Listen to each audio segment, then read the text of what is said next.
people, I'm Ginny Metheral and I'm a fourth generation witch. In today's video, I want to talk you through this year's wonderful festival that is marked on the 1st of August, known as Lughnasadh or Lammas.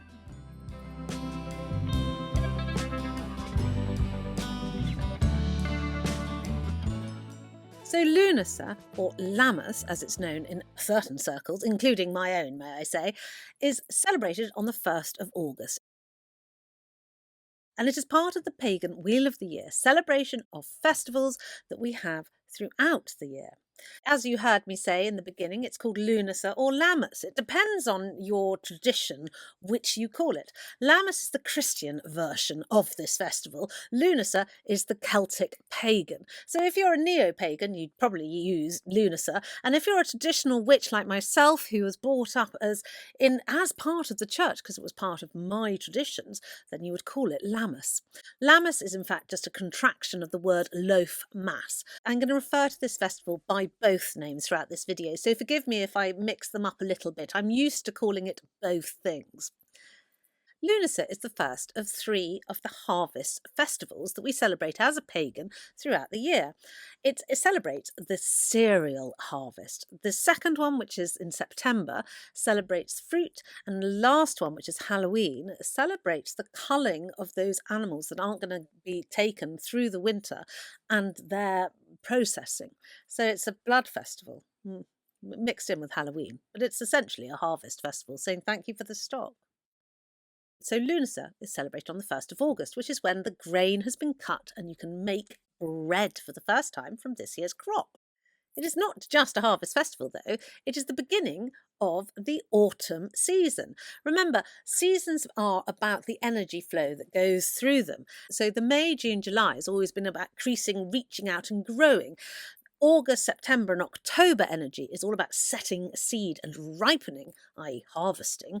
And so this is the first day of autumn in the pagan world. Originally, this was a seasonal celebration of the god Lugh, the bright, shining god of the pagan Celtic religion, whose descendants eventually became the fair folk, the fairies. I know, he's the father of the fairies, isn't it? So it's a rather beautiful festival. They're out celebrating too at this time, by the way. As it is the father of the fairies that we're celebrating, this day is perfect for climbing a mountain and watching the sun rise. This is where you'll probably see a load of fairies, if you are able to. Some people are very good at seeing the fae. I see the fae all the time, so this is not massively a novelty for me, but it is if you've never seen them before. So try climbing a mountain climbing a hill, it doesn't have to be a mountain, climbing a hill on the 1st of August and watching the sun rise. It is, after all, a festival of Lugh, the bright god, Lughnasadh, and therefore we should be watching the sun and paying homage to his children, the fair folk. In Ireland, this tradition of climbing a hill to watch the sunrise was turned into Reek Sunday by Christianity, where people climbed a hill to that great saint, St. Patrick, who some said is actually the Christianised version of the Celtic traditional god Lugh. So please feel free to carry on with your Reek Sunday, because actually it's quite a pagan custom, this one. Lugh is always depicted as a young, virile man at the height of his powers with bright, shining golden hair. Therefore, we celebrate our physical prowess at this time with games. And this actually still can be seen in the Highland Games that happen throughout Scotland at the moment, a very Celtic nation, during the months of August, not least with the Highland Games. And the reasoning why is very simple. The corn has been cut in the fields and you've got some nice flat spaces where you can, play. And that is exactly what we did and still do.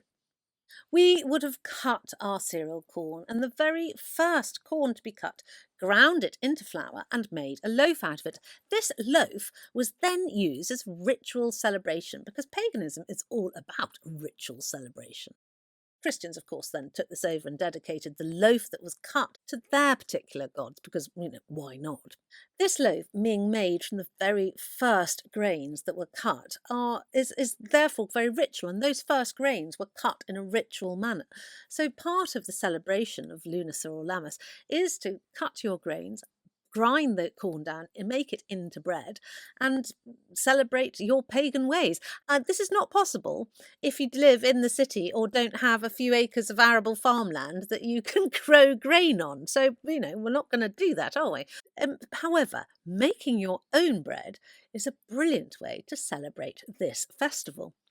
And I've put my recipe for no-knead bread in the description box below. I'm not good at kneading. I don't like all that physical activity. And so this is a very quick way of making a fast, delicious, crusty loaf of bread that you can use in your ritual ceremonies. After the ceremony, it is a really important thing to share this loaf of bread amongst the celebrants.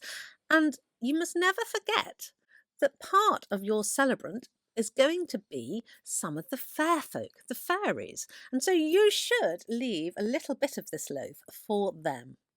Now, this is part of the Covenant of Customs, as it's called. The Covenant of Customs means that you leave offerings for the fairies and they will help you and protect you. And if you don't do this custom of covenant, as it's called, dreadful things can happen. Now, just as the first cut of the cereal crop has ritual significance, so did the last. The last sheaf to be cut down of the corn was made into corn dollies. The labourers would sometimes do it by throwing their scythes at the neck of the corn. They gather it up and tie it up so you could throw your scythe at it and cut it across the neck. This is because this last sheaf of corn to be cut was said to hold the spirit of the corn. And this last sheaf was therefore made into corn dollies. I always make corn dollies myself. Where I grew up, they used to leave them at the gates of each field because that would protect the field for the next year. John Barleycorn was this Celtic god of the corn, and he is part of the spirit of the corn. John Barleycorn, however, is really the patron spirit of beer. And so beer is part of the Lughnasadh Lammas festival, because with the cutting of the grain, you kill John Barleycorn. And so to make him into beer means his spirit lives on. So celebrating Lammas, you would use your corn dolly and some beer, which you'd pour in libation upon the earth, making sure you leave a part of your loaf of bread for the fae. And also, you could use something called a fairy loaf.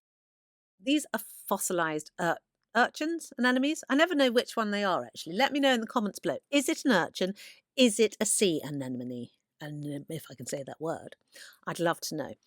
These fairy loaves, as they're otherwise called, mean that you will never go hungry in your household if you held a fairy loaf.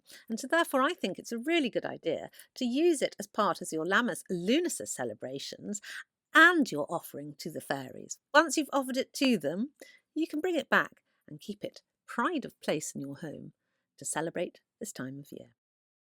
I love this time of year. It's summer. It's my time of year. And it's the height of summer. The beautiful blue skies, the warmth of the sun, the enjoyment of the grass, the country, the trees. Oh, it's bliss. Celebrating this particular festival has never been a hardship for me.